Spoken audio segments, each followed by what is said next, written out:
Jack Spillane has been writing columns about the news for a long time, first with the Standard Times and now with New Bedford Light, an online publication that focuses on stories happening in New Bedford and surrounding towns. And Jack does make periodic visits to Town Square Sunday to chat about the news, and he joins us today. So Jack, how are you? Good to be here, Jim. You've been writing lately about the ballot questions, or at least folks at the Light have been writing lately about the ballot questions that voters in New Bedford will be deciding. Question 5, which is not in the Red Book, by the way, it is a local question, asks New Bedford voters whether they wish to join the MBTA district. We need to join in order to receive commuter rail service, apparently. We've been talking about commuter rail for so long, now we've got this vote. So what's your thought about this? Well, this question kind of snuck up on us. I think a lot of people didn't know we had to do it. Evidently, the state law is that if you're going to get train service, the year before you get it, you have to vote to join the MBTA. Now, why is that a problem? Because the MBTA has the ability to assess the cities and towns that belong to it a fee based on the amount of service they provide and your population. The caveat is that if you run a local transportation authority, which New Bedford and Fall River both do, they deduct that, and New Bedford's local CERTA service costs about $1.3 million a year. That's New Bedford's contribution to CERTA, and the MBTA assessment is only $700,000. So there will be no fee for the time being. The question is, what happens in the future? As we all know, the MBTA is not the best run organization in the world, and what happens in the future if New Bedford taxes also go up? So, but on the other hand, are you really going to spend upwards of $600 million, which they've already spent, to lay the tracks and bring the passenger rail to New Bedford and Fall River and not use it? We're going to see. Well, and I think all of us are concerned, you made mention of it, that someday we'll be forced to pay a fee to remain a member of the MBTA, that this is not, this is not an organization that watches every nickel. It just doesn't. It has a reputation for being very poorly run, mainly on the subway services in Boston. We're always reading about fires or passenger error and escalating fees. The train service is run a little bit better.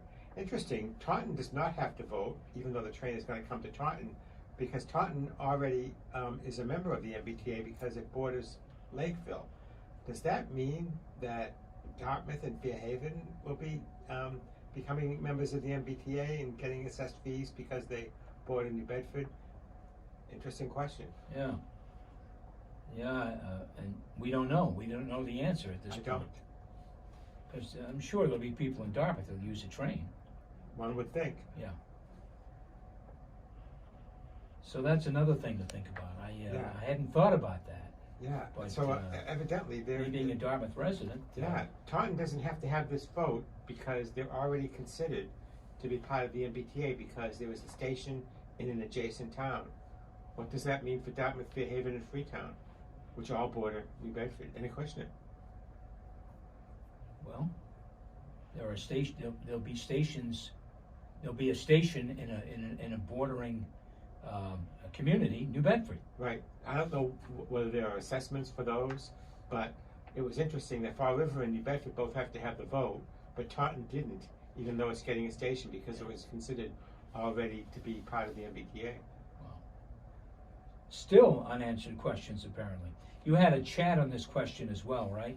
Online. I think it was yesterday. Yeah, yesterday we had Wednesday. Yes, we had Paul Chase, who has been a longtime chairman of the Rail to Boston Coalition, which has done a great job pushing this thing for the last 10 years or so, mainly advocates of the real estate industry and the business, the chambers of commerce. We also had Shane Burgo, who is a councilor who is associated with concerns about affordable housing and gentrification. Shane initially had not made up his mind, but he thinks on balance the train is a good idea, so he announced yesterday that he is voting for it. Okay, that's interesting. Also, not in the Red Book is an explanation of question 4. That is a statewide question. Apparently, it didn't get there in time to be put in the Red Book. It's a printing deadline, and they didn't submit the data in time. So, question 4 is not in the Red Book. You may be looking for it at home, but it's not there. That question asks whether undocumented immigrants should be allowed to obtain driver's licenses in Massachusetts. We've talked about this before. I'm not sure it's going to pass. How about you? I'm not sure it's going to pass either, although it could pass. I would not be surprised if the vote went either way on this one. We have another chat coming up on this one next week, and I have a column coming up on it tomorrow. It's an interesting question. I think that there are good arguments on both sides. The argument that the major Chiefs of Police Association has put forth is that when people are not licensed to drive, they have a hard time tracking them down and having accountability for accidents. Same thing with insurance companies. Your insurance companies, if it's somebody else's fault, wants to chase that company. If these people are not getting insured because they're driving without licenses, that's a problem. The other side of that issue is people who feel that if you came to the country without papers, you have broken the law and you should not be rewarded for that. That's true, but I would point out that the quotas for Central American countries are very low, so it's very hard to come to the country legally, and employers in New Bedford and Fall River and elsewhere have had no trouble hiring these undocumented immigrants for many, many years. And these people, at least in some cases, maybe most cases, they're coming from dangerous countries. They and their families are at risk, and they are fleeing to get to a safe place. Certainly in places like Guatemala, Venezuela, El Salvador, those are violent places where gangs run a lot of the economy. There are also places where there is not a whole lot of economic opportunity if you want to provide for your family. So one argument is if we just fix the immigration problem, and which would probably mean increasing the number of people that can come here legally, then they wouldn't come illegally. But with the quotas low, they're going to continue to come. The 43 Venezuelan immigrants flown to Martha's Vineyard by Florida Governor Ron DeSantis via Texas were eventually taken to Joint Base Cape Cod. They've now been moved to other locations. Are there any here in New Bedford, to your knowledge? I do not know if there are any in New Bedford. The mayor told me he had originally said he would take the 4 children and their families, which amounted to about 10 people. That did not happen because they found other circumstances for those people. Then he said he would take a few of the adults remaining. Whether any of those adults made their way to New Bedford, I should point out, and the mayor emphasizes that the Venezuelan migrants are not illegal immigrants. They are people who are looking for asylum. They are in the asylum process. They're already a part. They have a right to be in the country while their cases are adjudicated. The story is that they were misled. They thought they were coming to Boston and ended up on the Vineyard instead. You're listening to Town Square Sunday. I'm Jim Phillips. My guest is Jack Spillane, columnist for New Bedford Light. You can read Jack's work and a lot of other interesting stories online at newbedfordlight.org. Well, the New Bedford Zoning Board of Appeals has an important decision to make this month. The board will consider next week a proposal to locate what looks to be a methadone clinic on Union Street, the site now of Fall River Pawnbrokers. It's a pretty prominent location in downtown New Bedford. All of the city council, I think I read this week, something that Barry wrote, is opposed to this action, but they're not the ones making the decision. What's your reaction to all this? So, full disclosure, I live in downtown New Bedford. I live about a block from where this methadone clinic would be. On the other side of it is the place where the Frederick Douglass Park is planned to go in. So it's near the historic districts. I am sensitive to both sides of this issue. I think that I get it, that neighborhoods that are trying to come back get concerned. I don't think mainly because of the treatment. I think because of the people hanging around outside is what they get concerned about. On the other hand, addiction, I believe, is an illness. I have members of my own family who have struggled with addiction. I think many families do. And I think I'm not sure why we don't treat this in doctors' offices, except that doctors really don't want to be dispensing methadone. Yep.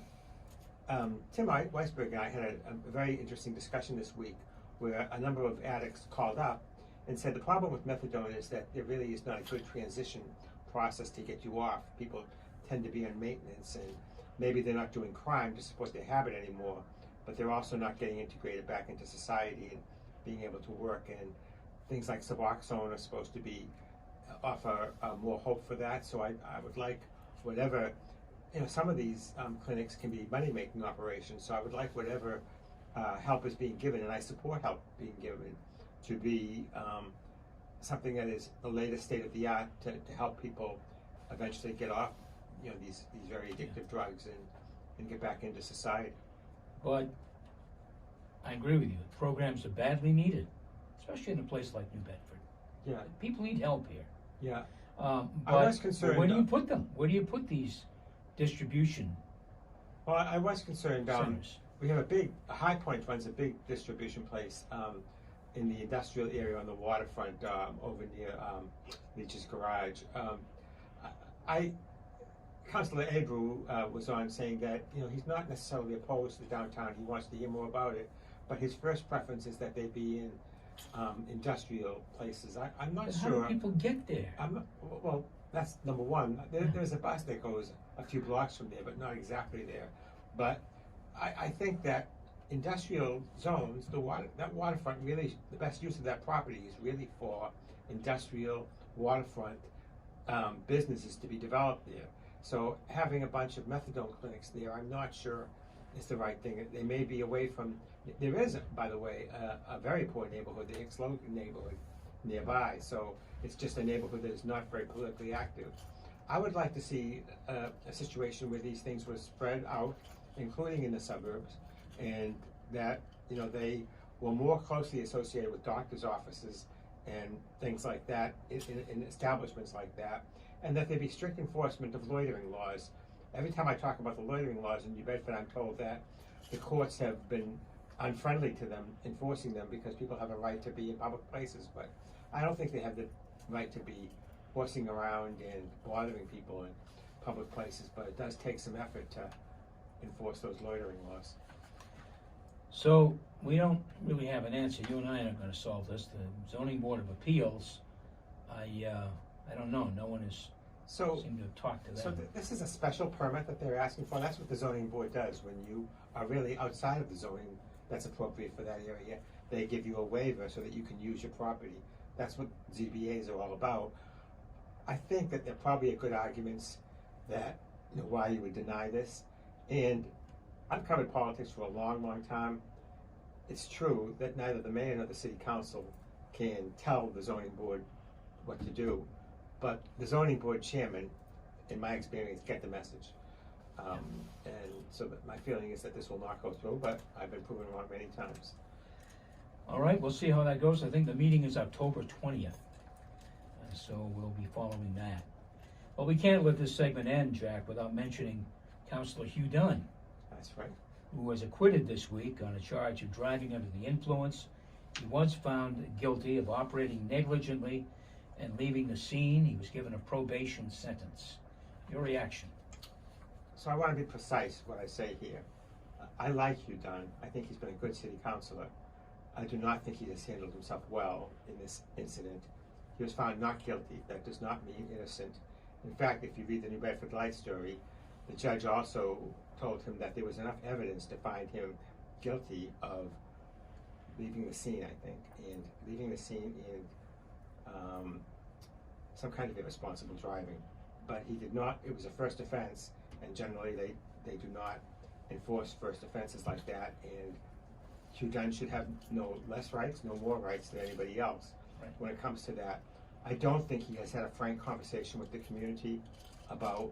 Remember, there was another time where Councilor Dunn 5 years earlier was found wandering on the downtown, and the police took him into protective custody. I don't think either Councilor Dunn nor the police department covered themselves in glory in this case. Sure. The officers had their disciplines reduced but they were still disciplined. And Councilor Dunn has never had a frank conversation with the community. He's in Ward 3, which tends to be one of the sleepiest wards in the city, and he had no opposition. But I think a lot of people in the community feel right is right, and he should be more frank about what happened that night and talk to the community about it. Well, we will see if that happens. I don't think he's going to do that, but I don't think he is either. I think it's a interesting suggestion by you. My guest has been Jack Spillane, columnist for the New Bedford Light. You can read Jack's work at newbedfordlight.org. Thank you, Jack, for coming in. Good to see you. Always good to be here, Jim. And we'll see you again next month. Talk election. Yeah, good enough. Don't go away. Town Square Sunday continues in just a moment.